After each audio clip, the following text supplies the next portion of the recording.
Well, good afternoon. Thank you, ladies and gentlemen, for joining us today. I am honored to be on this panel.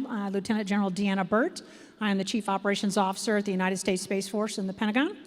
And I am honored to be here with our three distinguished panels members from industry. So before we start, I'd like to go through each of them and let them give a brief introduction of themselves and their backgrounds. So Kay, I'll start with you. Okay.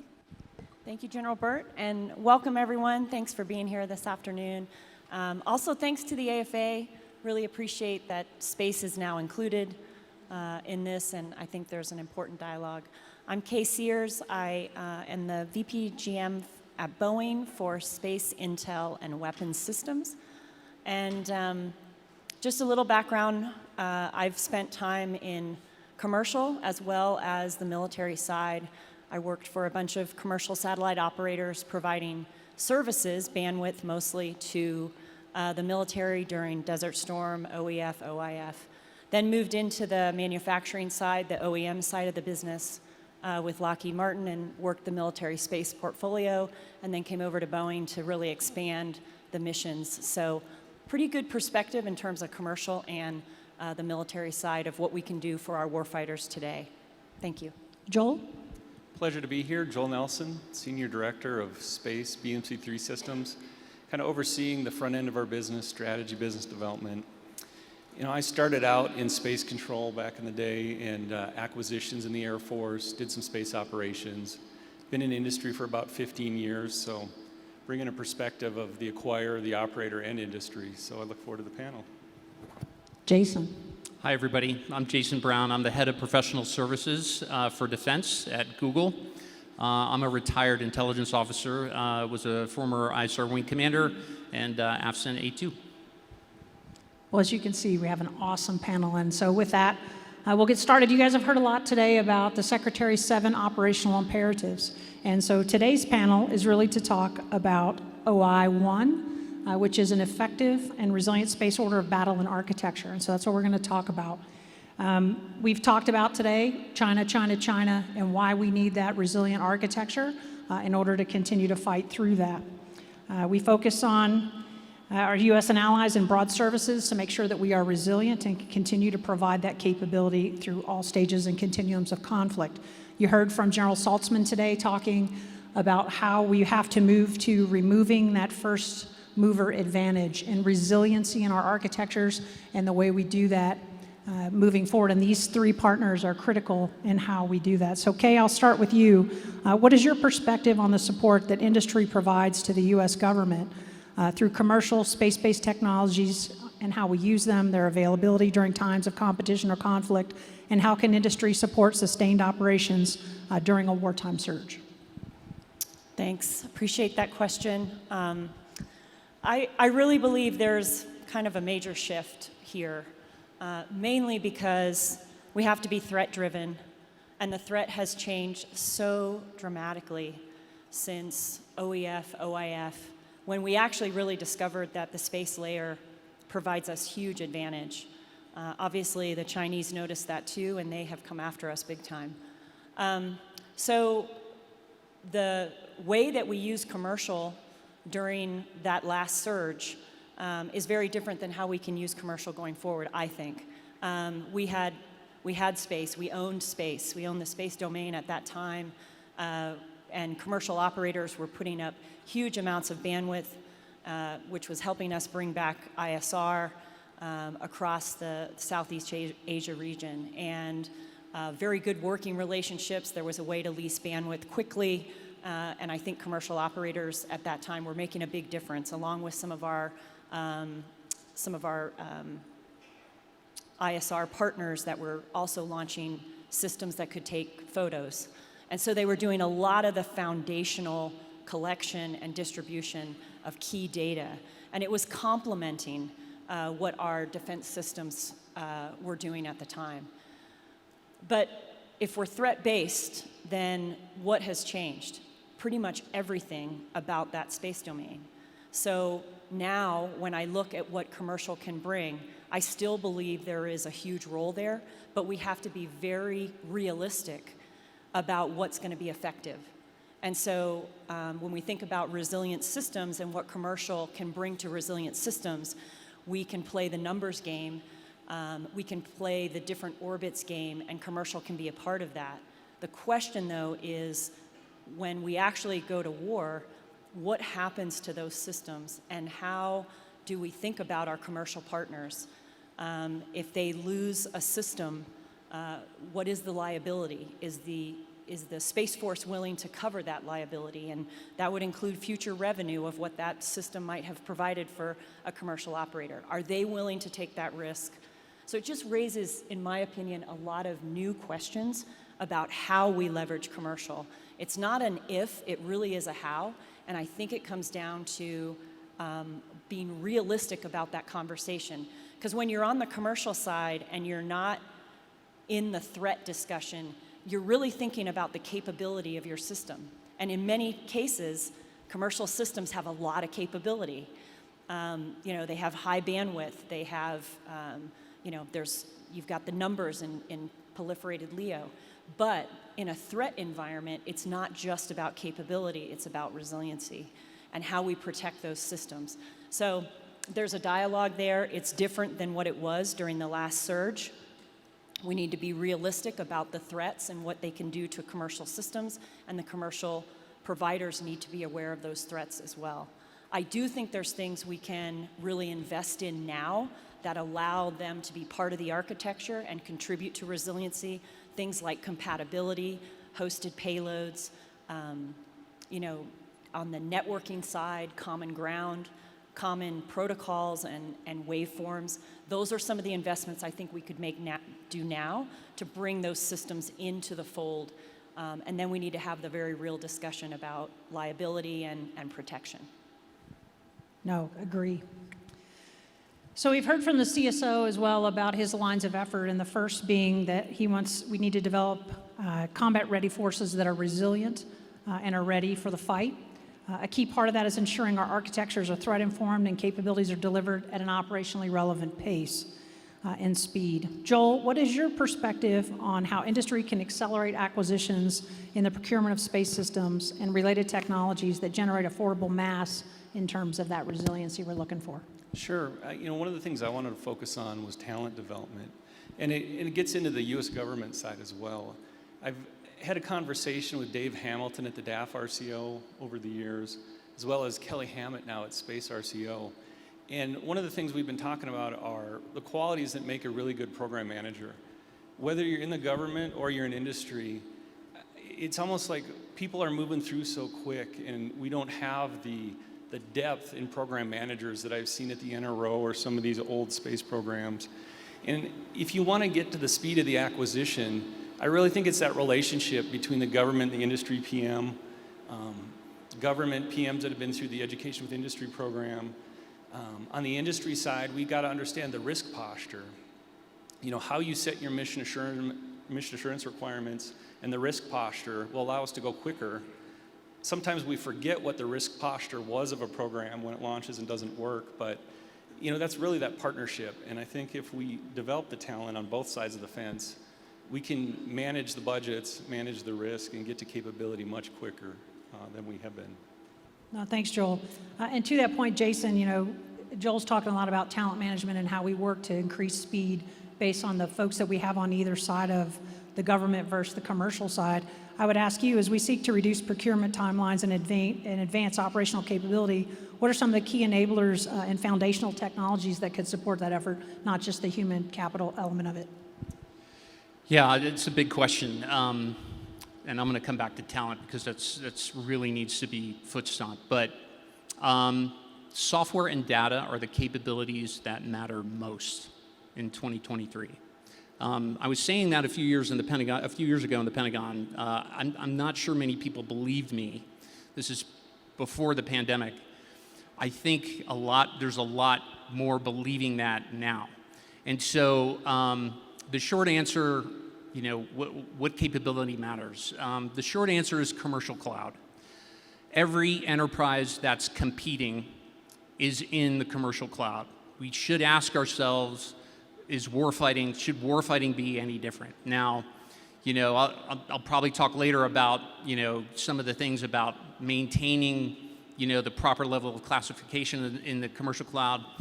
But commercial cloud, it extends to space. We should view space architectures as an extension of the cloud. There's a lot of lessons over the last year around space, around commercial space. Some good, there are some things around, cybersecurity. There's some things around, what are commercial companies willing to do. Despite all that, I think there's nothing that I've seen that doesn't, where we should not be leaning heavily into commercial. All that said, it's not a panacea, as Kay mentioned. It's how we should approach it. We have to give the Chinese a multidimensional problem to solve. And so it's not just about, one approach or the other. It's about how do we find that right mix, and then develop the right strategy, which is about de-risking the future. And it's not just about buying a thing. It's about making choices around investments. It's around changing the rules. There's lots and lots of rules that have to change. And then finally, it's about cultivating talent. In a very practical, program, education with industry, I would love to see the Department of the Air Force double down on that program. And there's an actual program that does the opposite, where it takes industry and puts them in the DoD for a period of time. I think we need to double down. That's where we get that program management tradecraft and other capability that enables us to get more capability to the force much more quickly. Oh, thanks, Jason. Kay, a resilient architecture is defined as one that can withstand, fight through, and recover from attacks. However, I'm interested in your thoughts on how do cost, schedule, and performance parameters factor into industry's ability to support the realization of a resilient and effective architecture. So I think we've defined what we want to get out of a resilient architecture. What we haven't really defined yet is how we're going to measure that resiliency. So I think it can be measured. We know with every orbit, every new asset, we have more resiliency. So we need a way to measure that. We need that to be across industry and Space Force.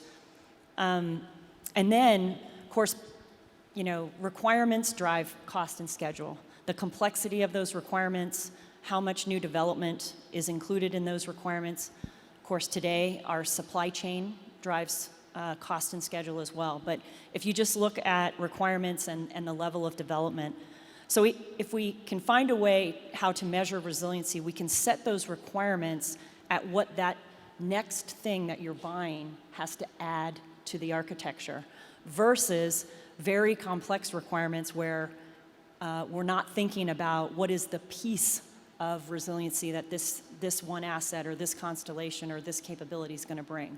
So I think we have to look at a way to break that down. If we have a resilient architecture, then we're buying a piece of that every time, and we're not overstating the complexity of those requirements, which is going to help us with affordability, and it's going to help us to deliver faster. The architecture is what has to fight through, not every single asset. In fact, we would be designing things that might be taken on day 1 or day 3 or day 7, but it's according to our plan and our definition of resiliency. Right now, I think there's a great effort to add mission capability to existing programs of record, and we're doing that through evolution. If you think about the WGS system as an example, we're adding resilient capability with each new spacecraft that we build. That is one good path. We're also, through Space RCO, adding brand new capabilities, whether that's offensive or defensive capabilities. So each one of those adds a component to the architecture. So let's figure out how to measure it, and then let's ensure that we're setting those requirements correctly, and we don't get overly complex, because that's really what's going to drive us into 5-year timelines and something that's not affordable. Oh, thank you. So we heard this morning, the General Saltzman is our Chief Space Operations, talk about competitive endurance. And we talked about responsible counterspace. If you were here for the panel before lunch, we talked about how do we up our counterintelligence game to keep our adversaries from stealing our intellectual property and our technical capabilities and moving faster than we are. So Joel, this question is for you. As we look at what it takes to protect our capabilities, What can be done now to protect our space systems, and how can industry ensure the appropriate security of sensitive material in the development of new technologies and architectures? Thanks for the question. Two thoughts. One's more an operations focused. In the terms of speed of defending against the threat, in my operations background, we worked a lot with a GOCO model, government-owned, contractor-operated. And I know with a lot of the new systems coming on board, as Deltas figure out how to staff and operate these systems, maybe the color money's off and you didn't get the money you needed to operate things quick enough. I've seen it, if the contractor is embedded with you, the operator, in a bigger way, the speed of which you can react, come up with a new TTP or procedure, you can really shorten that loop and protect a system quickly. So I think there is an operations aspect you need to think through in that GOCO model that isn't as prevalent on the Space Force side of things. As far as security, I would encourage the government to think about moving to an SCI model where you have kind of an umbrella that you can get people read into. A lot of times in this world, I've seen physics get classified. I mean, certainly in the air realm, anything you do to protect a platform in the air, you can probably do similar things in space. ConOps, TTPs, I mean, warfighting isn't new. Yeah, it might be new to the domain, but the overclassification and the inability to collaborate and talk about how these systems fit together and work together has been prohibitive. So those are my thoughts. No, don't disagree. And we've had those conversations in other forums today, and we'll continue about the overclassification and how we get after that data sharing. Jason, you've served in the military, as you mentioned in your intro, and you've worked now in industry supporting the Department of Defense. What are some specific areas of readily available technology that is mature innovation products or services in industry today that you see that we are not tapping into or utilizing as the Space Force that could have an high impact and low cost in improving our space resiliency? Yeah, there's not an easy button, that's for sure. But I would say, and it's not easy. So many of the problems that the department has are not technically difficult. I would even say that JADC2 is not technically challenging. It comes down to policy. So it's really focusing on the networking layer, which is at the base of any enterprise architecture. And that's layer in of itself. If we think we're going to fight on SIPRNet as is, or some of our other classified networks as is, the latency is just, it's horrible, right? To be able to do the kinds of things that we say we're going to have to do in a fight, in a high-end fight. So the short answer to what can we do? Software-based encryption. So literally running SIPRNet on the commercial cloud is very possible, to do it very secure, to make it very resilient, to move away from hardware-based encryption to really capture that capability that the cloud offers. So I'll just give an example from the private sector. Day traders, those are not day traders, I should say, those power traders, right? They're the ones working at the big financial firms doing a lot of trading. 4 milliseconds or a 5 millisecond delay will cost them $4 million. If they have a 5 millisecond delay in their ability to sell or buy, could cost them large amounts of money. So we say, well, we're not in that business. Well, we are in the business of defending against hypersonic missiles. And so now we're talking about milliseconds that matter. So we really need to focus on the networking layer and remove the policies around software-based encryption and really lean in on that. No, thank you, Jason. As a follow-up, Joel, I think one of the things we all are interested in is, from an industry's perspective, what do you think that's out there that's not at a lower TRL level today but would mature in the next 3 years to a TRL level that the military the Space Force would be willing to bring on as a relevant operational capability for the warfight in 2028? Yeah, a few thoughts. And some of these are more mature technology-wise, but multi-mission payloads and reprogrammability of payloads. The threat's not static, right? The enemy's evolving, learning. The ability to have on-orbit payloads that are reprogrammable to shift with a threat is important. Similarly, autonomous threat detection and what to do about things. You're not going to be in touch with some of these birds all the time either. So detecting a threat, reacting to a threat, as AI comes into play more, you're not always going to have that operator in the loop. And I think we're in this paradigm where the operator has to be in the loop. There needs to be a little bit of a shift to some autonomous operations, especially at the speed of protecting and defending occurs. And I'm not seeing that in the requirements. I think the technology's there. So it's a shift in what can be done and how can we do it in ConOps and operations as well. Yeah, that's another example where the airborne layer and the space layer could move in tandem, right? Because we're doing a lot of that autonomous systems and AI in that to really create a force multiplier. We should think about what's the equivalent of that in the space domain. What's that force multiplier that relates to the software piece as well? So I'm going to throw a question because you guys have kind of answered the next question we sort of talked about, because you're all going towards the technologies. I think all of us in the Space Force are very much recognizing we are born in the information age as a service. We are not born in the industrial age. Much of the industrial base, the people we work with every day, how people have their value propositions in making money in a particular company have typically been very hardware focused. I just heard all of you sort of talk about software, reprogrammable software, payloads, artificial intelligence. How do we change the value proposition for companies in a way that would make them want to shift, particularly the bigs who've been very much involved in hardware, getting them more software focused rather than hardware focused? Do you guys have any thoughts on how we incentivize that? It's a free-for-all because that was a question I threw that on the table, so I apologize, but I'm trying to make it interesting based on what you guys gave us. So I think, we talked about modeling in SIM, right? So the space domain has gotten incredible, this is an understatement, incredibly complex. Who knows what it's going to be a year from now, 2 years from now. We have to model that. So right now, there's not the incentive for companies to truly share models. There's not really even an environment to really do that. So focusing on building that environment. By the way, this gets back into the cloud and some other conversations to really make this viable. Being able to model all of that will require a community, right? So so a couple different examples. So NOAA has the Unified Forecasting System, which is a community-based modeling approach. They have various different vendors producing various different models and then contributing to it as a community.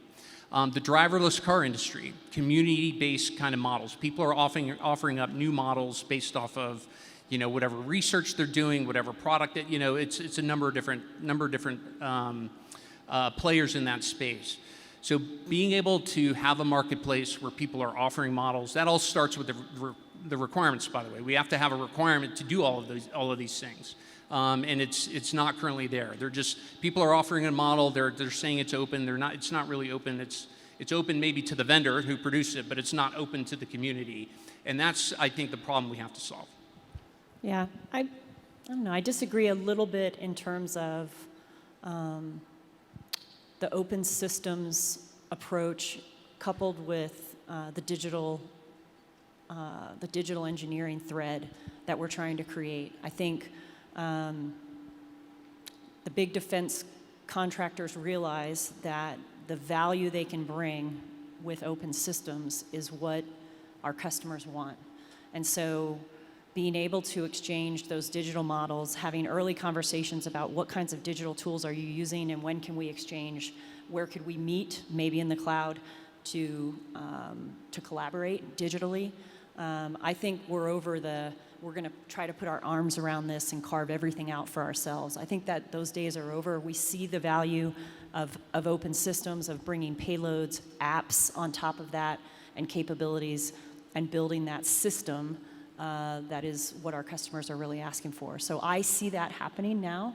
I see it happening more in the airborne layer than it is in the space layer right now. I always think about next gen, but I think there's no reason it can't happen in the space domain as well.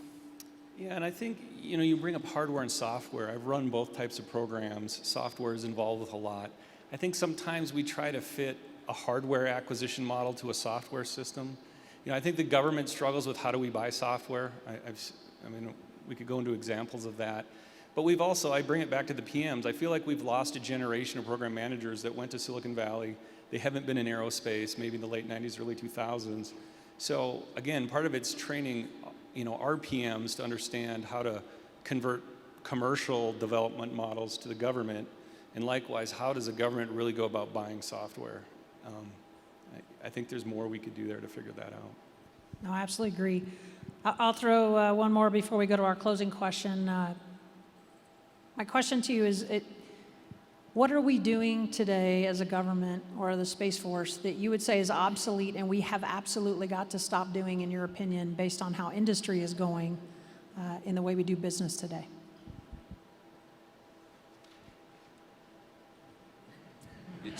Hey, I didn't mean to stump them, but I did. Might be a long list. I'm not.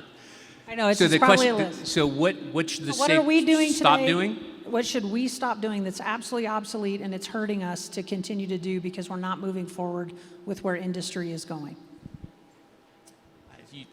I'll go back to talent. I mean, managing talent very differently than the way that the traditional military model has managed. I know, by the way, I'm very aware that the Space Force is focused on that and trying to do that, and I would just really whatever barrier the Space Force is facing to kind of be the force that they want from that talent management perspective, I just encourage you all to keep driving, because quite honestly, I think it has a potential to change a lot of things across the services. There's a lot of different aspects of talent management that everyone in this room who's certainly wearing a uniform or wore a uniform knows exactly what I'm talking about.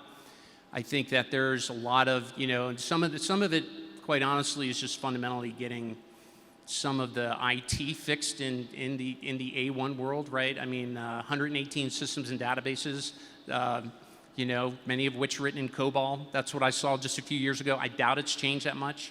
So there's a lot to be focused on around talent and figuring out how to do that, how to retain the expertise, how to bring in new expertise. So that's where I would focus. I guess two thoughts. One, acquisition-wise, I've used firm fixed price when I was in the government. I've been on the recipient side. I think we in industry, we get into trouble when there's NRE on fixed price. It's hard to quantify that cost and risk, and I think we need to think long and hard of, hey, let's get through CDR, define what we're doing, be a little quicker before we go to fixed price. And then the second is, I think the government should think long and hard about being a system integrator and what that means. It's hard. That's what you used to pay us to do. Sometimes you take it on, but it can be challenging, as we've seen on a number of things. You took mine, so I'll add one. I think your incentive structure for your PCOs doesn't match what you want them to do. So, we're all being told, go faster, think out of the box. We got to bring the contracting office along with that. No, all good puts. I appreciate you flexing with me asking something different, but because the way we've been going, you're crushing all my questions. So I'll close with our conversation with this last discussion. This morning you heard General Saltzman outline his theory of success. And for building a space purity mission set that is effective, he stated the first tenet is to ensure that we avoid operational surprise. In your thoughts, what could we do better to avoid operational surprise? Is there something on the horizon that you don't think we're addressing enough that we need to moving forward, or we're going to fail?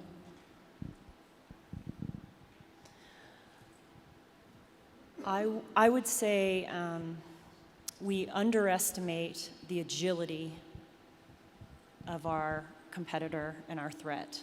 And we're looking for sanctuary again, right? Oh, MEO, that's going to be sanctuary. It's not. P-LEO, that's going to be our sanctuary. It's not. So it is this agility that I think we're underestimating that has to drive us in the architecture to be sure that we are covering every one of those bases. I think the operational surprise is it is space domain awareness, but it's comprised of so many sub-elements of that we have to be really, really good at identifying and tracking space objects.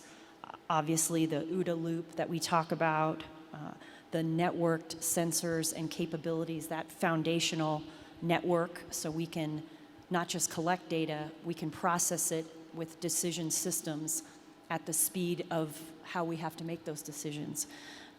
So there's this consistent evolution that we have to have as a part of our just nature of what we're doing in space. And that has to translate into everything, has to translate into how we're buying, how we're evolving the requirements on top of that space domain core capability. And know that it has to be incredibly agile because the threat is incredibly agile. And that, I think if we can get there and we don't underestimate that agility of our competitor, we won't be surprised. Yeah, I think, I key in on the speed of decision making and the speed of the fight, right? It's going to happen quickly, I think. As I look at the architecture, we talk capabilities, effects, but when you get into what does the transport layer need to look like to talk to all these things, and what is the battle management, command and control, we're still a little stovepipe, and it gets hard when you're acquiring pieces through different acquisition agencies. How does that all come together? We've touched on AI, ML and the data, but again, it's getting you the information to make the decisions you need to make quickly. And then what level of capability am I comfortable to put on board and let a system make its own decisions to protect and defend? Those are things I see in pockets, but as a community, I think we still need to wrestle through. As I said before, I think the technologies are there to enable those things now, but it tends to be CONOPS and TTPs for you, the operator, and the government to think about what are we willing to do. I mean, we have first lieutenants, captains flying around in F-22s making fire control decisions and doing things. Space is moving to that. So how can we use technology to enable that decision making? I'm thinking about Chinese spy balloons right now, and it isn't really about the balloon, right? It's about China's ability to offer a multidimensional problem to us, and we have to respect that. We have to acknowledge it. There's other things I'm confident are happening that we may or may not know about that will generate a surprise. And so we have to acknowledge that. I think, we talk about the OODA loop, comes from John Boyd. John Boyd focused on people, ideas, and technology in that order. I think we've got some great ideas, some great concepts. I think they're sound. The technology to actually achieve them is not, it's there. It's just a matter of the policy, as we've talked about. So then we can get to the really hard problems, technologically speaking, which is putting in machine learning agents into a model and sim environment that can give me what-if scenarios if something gets taken out. And we could do that from a programmatic, what do we buy, what do we build, or we can do that from an operational, I need to shift some things around right now. But to reach that panacea, there's some foundational things that need to take place. And then I'll just end on people, ideas, and technology in that order. Comes back to really doubling down on your people, doubling down on the talent that exists, and how we attract more. Thank you all. I appreciate you. I hope the audience, we've talked about what it means to be a Space Force. I think General Saltzman went through the history today of the Air Force and how the Air Force evolved, and then how we've seen the Space Force evolve. We don't do that without our industry partners.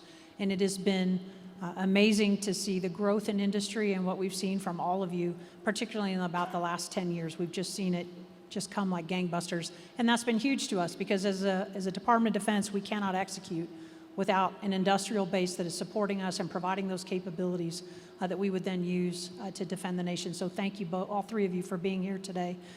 We talk about the theme of this conference is about, we can see that this panel is an example of what I think the conference, and I heard in the intelligence threat brief earlier that the moniker should be on all of our programs, and that every airman, guardian, and industry is in the fight. So thank you very much for your time today. And thank you you. for being here after lunch and you. staying awake.